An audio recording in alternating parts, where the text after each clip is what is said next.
था पंजाब दौरा और काफी डिस्टर्ब रहा, इसमें कई सारे सिक्योरिटी ग्लिच भी आए थे सब। यहाँ हम लोग समझते हैं कि क्या क्या कमी हुई थी, क्या गड़बड़ी हुई थी, कौन किया था, ये सब के लिए हम लोग को बहस नहीं।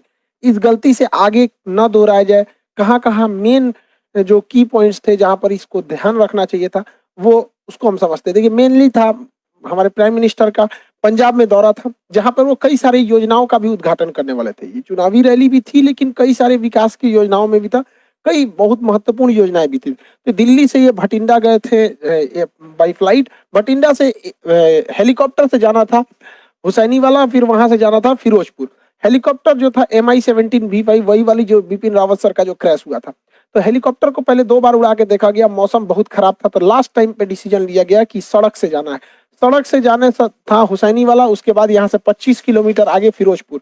ये दोनों ही जगह जो है पाकिस्तान बॉर्डर के एकदम करीब है, लेकिन हुसैनी वाला से पहले ही फ्लाईओवर पे हमारे प्राइम मिनिस्टर का जो कॉन्वॉय था काफिला रुक गया। अब इसको टोटल एक एक करके हम लोग समझते हैं। प्राइम मिनिस्टर की सिक्योरिटी बहुत प्राइम लेवल की होती है, सबसे बेस्ट सिक्योरिटी मानी जाती है। इनके काफिले में जितनी गाड़ियां होती है बुलेट प्रूफ होती हैं। अभी सुने होंगे 7 करोड़ की एक गाड़ी आई है बुलेट प्रूफ गाड़ी, काफी जबरदस्त गाड़ियां होती हैं इनमें। हमेशा आगे चलने पे रोड को क्लियर करा दिया जाता है। तो ये उनकी सिक्योरिटी में जो लगे होते हैं SPG होती है, स्पेशल प्रोटेक्शन ग्रुप। आप इसमें डायरेक्ट कभी नहीं जा सकते हैं। आपको आर्मी या पैरामिलिट्री फोर्स या पुलिस में बहुत बेहतरीन काम किए रहेंगे तो आपका सिलेक्शन इसमें होता है बहुत बेहतरीन ढंग के, तब आप बनते हैं SPG, special protection group. SPG दिखती है भले सूट में, लेकिन अंदर उनके पूरा बुलेट प्रूफ रहता है, हर चीज वो अंदर रखे रहते हैं। उनके पास बहुत ही लेटेस्ट हथियार होती है, पिस्टल्स होते हैं, आंख पर काला चश्मा होता है कि वो किधर देख रहे हैं पता नहीं चलता है, बुलेट प्रूफ सूट होती है, पिस्टल होता है, हर चीज से ये लैस होते हैं आधुनिक हथियारों से। प्राइम मिनिस्टर के पास 3 लेयर की सिक्योरिटी होती है। इनके सबसे पहले आसपास में जो होते हैं वो SPG के कमांडो होते हैं। SPG कमांडो के घेरा के बाद जो होती है वो पैरामिलिट्री के कमांडोज होते हैं, और उसके बाहर जो घेरा होता है उसमें पुलिस होती है, पुलिस के बाहर जो घेरा होता है उसमें ट्रैफिक पुलिस होती है। तो मेनली सिक्योरिटी के लिए 3-3 लेयर की सिक्योरिटी होती है। तो आप ये समझ सकते हैं कि हमारे प्राइम मिनिस्टर के लिए कितनी जबरदस्त लेयर की सिक्योरिटी होती है।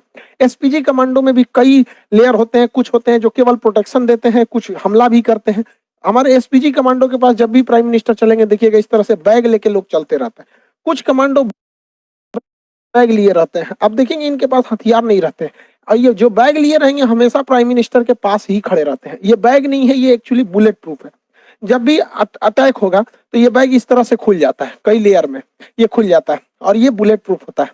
इसको लेके हमारे प्राइम मिनिस्टर को चारों ओर से घेर लिया जाता है ताकि बुलेट्स ना लगे। ये जरूरी भी है, हमारे देश के प्राइम मिनिस्टर है, उनकी सिक्योरिटी में कहीं भी कमी नहीं होनी चाहिए।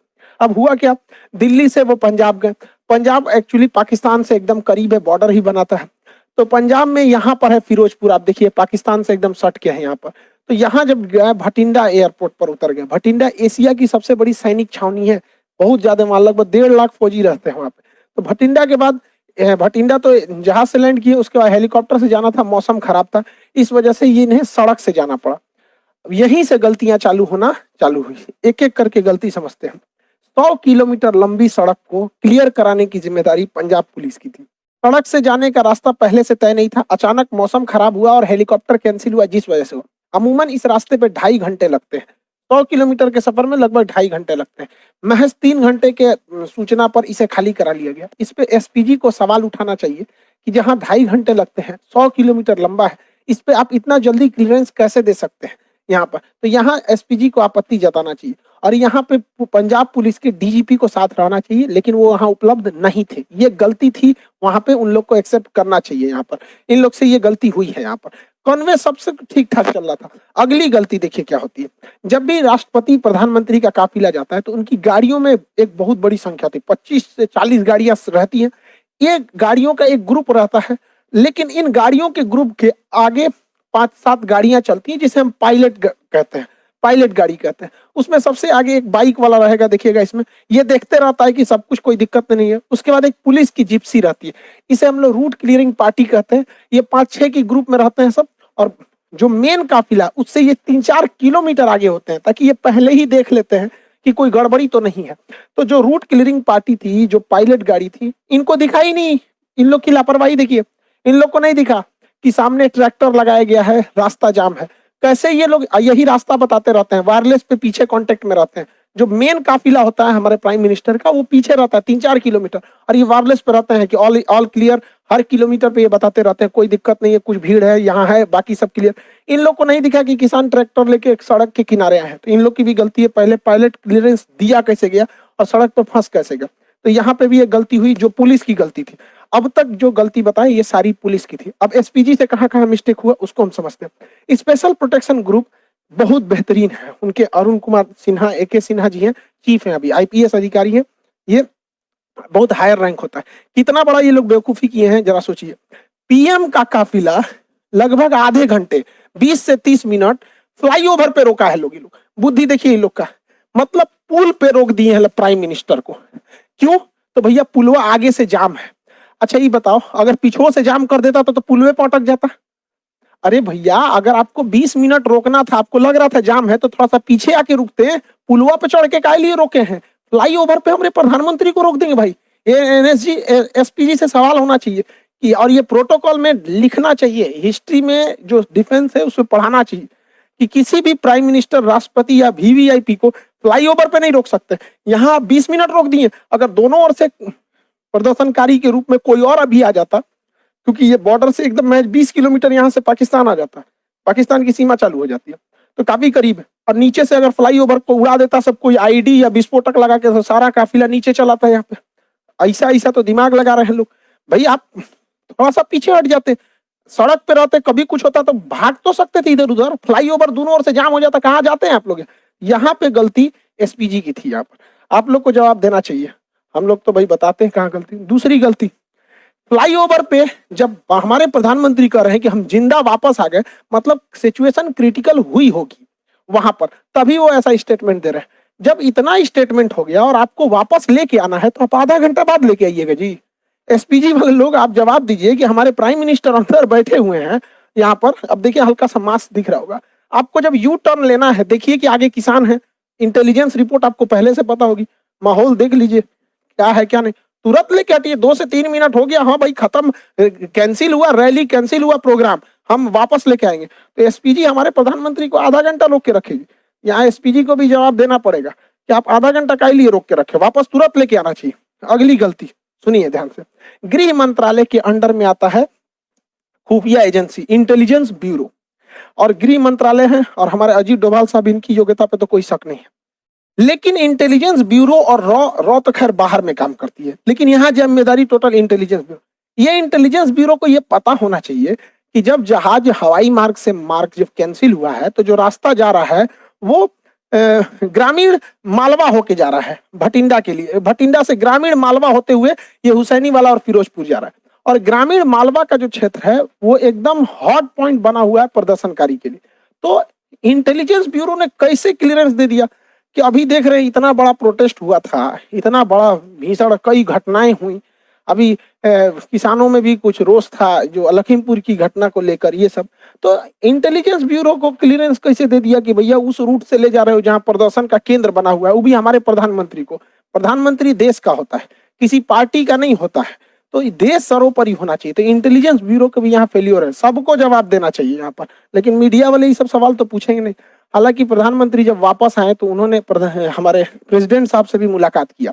अब इस पे अटकलें ये भी लगाई जा रही है कि आर्टिकल 356 लगा के राष्ट्रपति शासन यानी राजकीय आपात, स्टेट इमरजेंसी लगाई जाएगी। हालांकि ये इतना आसान नहीं है, और लगा देता तो भी ठीक है था, इलेक्शन होने वाला है, प्रेसिडेंट रूल रहने के बाद थोड़ा सा ठीक ठाक से रहता है। हालांकि ये बहुत वर्स्ट कंडीशन में ही ये इसे लगाया जा सकता है। गृह मंत्रालय ने भी पंजाब सरकार से मांगा है कि आखिर ऐसी क्या गलती थी कि मुख्यमंत्री वहां से रिसीव करने नहीं आए। तो मुख्यमंत्री का अपना कहना है कि कोरोना प्रोटोकॉल को लेकर जूम में थे, रैली भले करेंगे लोग, वहां कोरोना प्रोटोकॉल नहीं लगेगा, लेकिन प्रधानमंत्री के लिए कोरोना प्रोटोकॉल लगेगा। दूसरा कि मुख्यमंत्री को छोड़ो, हटाओ भैया, तुम आए चाहे ना आए, राजनीतिक मैटर है, लेकिन उस राज्य के डीजीपी को कि प्रधानमंत्री के काफिले में सबसे आगे रहना पड़ता है, और डीजीपी जहां रहेगा पुलिस प्रशासन ऐसे ही रहेगी, क्योंकि किसी भी राज्य का सबसे बड़ा हेड होता है DGP, director general of police. राष्ट्रपति प्रधानमंत्री के काफिले में डीजीपी नहीं थे, ये तो एकदम सरासर गलत है। तो पंजाब पुलिस को इस पे जवाब देना चाहिए। हालांकि गृह मंत्रालय ने इन लोगों से जवाब तलब किया है कि आप लोग वहां पर डीजीपी उपलब्ध क्यों नहीं थे। लेकिन लौटते समय जो कहा जा रहा है कि प्रधानमंत्री ने किसी अधिकारी को कहा कि अपने मुख्यमंत्री को थैंक्स कहना कि हम जिंदा वापस आ गए, ये स्टेटमेंट थोड़ा सा अलग है। देखिए, अगर ये स्टेटमेंट केवल हिंदुस्तान के लोग सुन रहे हैं, ये स्टेटमेंट केवल भारत तक रह जाए, तब तो कोई दिक्कत नहीं है। लेकिन जरा सोचिए, एक विदेशी मीडिया जब इसे सुनेगी तो क्या सोचेगी कि कोई प्रधानमंत्री अपने देश में कह रहा है कि हम सुरक्षित जिंदा वापस आ गए। आप ये बोल सकते थे प्रधानमंत्री के कार्यालय के जो भी अधिकारी हैं कि हम सुरक्षित वापस आ गए, लेकिन जो होता है ना कि जिंदा वापस आ गए, काफी हार्ड वर्ड हो जाता है ये, कि मतलब आपने ऐसा बोल रहे हैं, क्योंकि देश आप ही का है। अल्टीमेटली आप कहीं भी जाते हैं तो हमारे प्रधानमंत्री से ही हमारी पहचान होती है। कोई राज्य के मुख्यमंत्री को नहीं जानता है, किसी को नहीं पता कि अमेरिका के 50 राज्यों में किसी एक राज्य का मुख्यमंत्री का नाम, सब वहां जो बाइडेन को जानते हैं। अगर मान के चलिए पुतिन कहते हैं कि बहुत धन्यवाद कहते हैं उस राज्य के मुख्यमंत्री को कि हम जिंदा वापस आ गए, तो भारत के लोग क्या सोचेंगे? आपको जानकर ताज्जुब होगा, चीन का राष्ट्रपति शी जिनपिंग पिछले 2 साल से कहीं नहीं गया है, क्योंकि वहां गृह युद्ध का माहौल चल रहा है, लेकिन उसकी मीडिया ने इसको छुपा के रखा है। उसके प्रधानमंत्री वर्चुअल मीटिंग में जाते हैं, अभी तक कहीं 2 साल से बाहर नहीं निकला है, क्योंकि आंतरिक कलह चल रहा है। तो ये जो स्टेटमेंट है, अगर इंडिया तक में है तो कोई दिक्कत नहीं, किसी को भी कोई दिक्कत नहीं, लेकिन खुद से सोच के देखिए, जो बाहरी मीडिया, ये इंटरनेशनल जो लीडर हैं, ये क्या सोचेंगे? क्योंकि जब ये लोग भी भारत में आते हैं ना, तो इन लोगों की भी सिक्योरिटी एसपीजी और एनएसजी कमांडो ही करती है। तो कल को ये सब भी कहेगा सब भैया, तो आप अपने कह रहे हैं कि हम जिंदा वापस आ गए, तो विदेश में थोड़ी सी छवि खराब होगी। खुद हमारे प्रधानमंत्री कहते हैं, इतने दिलेर हैं, आप दिलेरी की बात कहते हैं, बिना बताए 2015 में नवाज शरीफ की पोती की शादी में गए थे। हमारा सबसे बड़ा दुश्मन, जहां से कभी हमारी दोस्ती की कोई उम्मीद नहीं रहती थी, पाकिस्तान, हमेशा कभी टेररिस्ट अटैक, कभी कश्मीर का इशू, वहां हमारे प्रधानमंत्री, देखिए यहाँ पे 2015 में नवाज शरीफ की पोती की जब शादी थी, ग्रैंड डॉटर की, बिना बताए चले गए थे अफगानिस्तान दौरे पे, वहां से अचानक चले आए वहां पर। तो वहां पे इन्होंने एक नहीं कहा कि हम जिंदा वापस आ गए, जबकि जब वहां पे प्रधानमंत्री जब गए थे 2015 में, हम लोग न्यूज देखे, लोग धक धक कर रहा था, अरे भैया बिना बताए गए हो वही वहां जगह पे। क्योंकि काफी मोदी जी जो है पाकिस्तान को लेकर पीओके के लोग काफी हार्ड डिसीजन लेते हैं, तो थोड़ा सा आदमी को भी रहता है कि हमारा प्रधानमंत्री दुश्मन के घर में गया। और वो भी जो गए थे ना, भारत के हेलीकॉप्टर नहीं था, नवाज शरीफ के अपने हेलीकॉप्टर में बैठ के गए थे। पता नहीं पाकिस्तानी हेलीकॉप्टर चाइना से खरीदा था, क्या होता क्या नहीं। तो वहां पे ये स्टेटमेंट नहीं था, ऐसा नहीं होता। कह देना चाहिए था कि हाँ सिक्योरिटी में बहुत ग्लीच हुआ, सिक्योरिटी में ऐसा नहीं होना चाहिए। लेकिन एक होता है ना जिंदा वापस आना, वो भी प्रधानमंत्री के मुंह से, थोड़ा सा ऑकवर्ड सा लगने लगता है। भैया तब हम लोग कहाँ जाएंगे भाई? प्रधानमंत्री के ऊपर हर महीने 50 करोड़ रुपए खर्च होते हैं सिक्योरिटी में। एक दिन में 1 करोड़ 60 लाख पर दिन का खर्चा है, अगर ये दिल्ली में बैठे हैं तो। और बाहर जाएंगे तो प्रतिदिन 2 से 2.5 करोड़ रुपए खर्च लगेगा। तो 2 करोड़ रुपए प्रतिदिन का खर्च के आधार पर अगर ऐसा स्टेटमेंट आता है, तो फिर एसपीजी को सोचना चाहिए, भैया आप किस तरह की सिक्योरिटी दे रहे हैं कि प्रधानमंत्री करें। और ऐसा नहीं है कि केवल पहली बार जाम में फंसे। 2017 में नोएडा मेट्रो के उद्घाटन में खूब हमारे प्रधानमंत्री जाम में फंस गए थे, तो उस समय कुछ अधिकारियों को ट्रैफिक के सस्पेंड भी किया गया था। 2 बार फंसे थे 2018 में, समझा गया कि नहीं? अब देखिए, यहाँ पर पब्लिक है और ये हमारे प्राइम मिनिस्टर है, यहाँ से भी तो कुछ अगर अनहोनी रहना रहेगा तो यहाँ से भी हो सकता है। यहाँ पे अब यहीं पे देख लीजिए, यहाँ हमारे नितिन गडकरी साहब हैं, सड़क परिवहन मंत्री, यहाँ प्राइम मिनिस्टर, यहाँ पे पब्लिक इतनी ज्यादा, यहाँ पे भी इतना नहीं है, सिक्योरिटी बहुत सजग रहती है। अब वो जमाना नहीं है इंदिरा गांधी वाला या फिर राजीव गांधी वाला, लेकिन फिर भी देश के प्रधानमंत्री की सुरक्षा के साथ ऐसा खिलवाड़ अच्छी बात नहीं है। जो भी है गलत है, उसको सजा देनी चाहिए और रूल बुक में इसको रखना चाहिए कि कभी किसी फ्लाईओवर पे आधा घंटा तक किसी प्रधानमंत्री को वेट नहीं कराना चाहिए। और दोनों लोग से, प्रदर्शनकारियों को भी दूर रखना चाहिए हमारे काफिले से। बताइए, महज कुछ दूरी पर थे प्रदर्शनकारी, वहां से दिख रहे थे, और जो उनके समर्थक हैं हमारे प्राइम मिनिस्टर के, उन लोगों को भी कहते हैं कि तू लोग भैया काहे लिए उतना पास चलाया। यहाँ देखिए, ये एसपीजी खड़ा है, ये हमारे प्रधानमंत्री की गाड़ी है, इसमें बैठे हुए हैं, ये उनके समर्थक है। तो भैया समर्थक लोग तुम भी दूर रहो, वरना तुम्हारे भेष में कोई भी आ सकता है, और विरोध वाले भी तुम भी दूर रहो।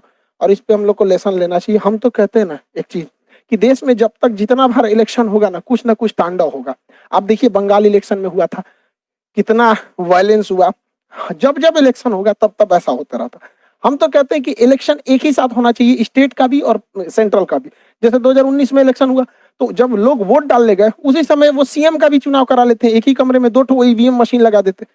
बार बार इलेक्शन कराने पे हमारे जो नेताओं को काम करना चाहिए वो भी नहीं करते, हर 3-4 महीना का गैप देके इलेक्शन में बिजी हो जाते हैं। अब जैसे 2024 में इलेक्शन होना है, तो 2024 में ही क्या कर दीजिए भैया, अब एक ही साथ राज्यों का भी इलेक्शन करा लीजिए। ईवीएम जो मशीन होती है, ईवीएम मशीन यहाँ पे 2 लगा दीजिएगा।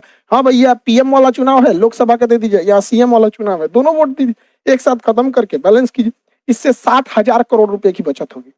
राज्यों के चुनाव में 60,000 करोड़ रुपए का खर्चा होता है, इस पैसे से सारे किसानों का कर्जा माफ किया जा सकता था, एक बहुत बड़ी समस्या खत्म होती थी। आपको क्या लगता है ये सेंट्रल और स्टेट दोनों का इलेक्शन एक साथ होना चाहिए कि नहीं? बार बार हम कब तक लड़ते रहेंगे? एक दूसरे के नाम पे, पार्टियों के नाम पे लड़ेंगे, कभी मजहब के नाम पे लड़ेंगे, कभी जाति के नाम पे लड़ेंगे, कभी पढ़ाई लिखाई की बात होती तो भैया 5 साल में एक बार लड़ लो, फिर मिलजुल के रहो अच्छे से। सेंट्रल वाले भी पूरा काम करते रहे, आधा समय तो चुनाव में बिजी रहता है। खैर जो भी हुआ गलत हुआ, प्राइम मिनिस्टर के साथ ऐसा नहीं होना चाहिए। हम लोग को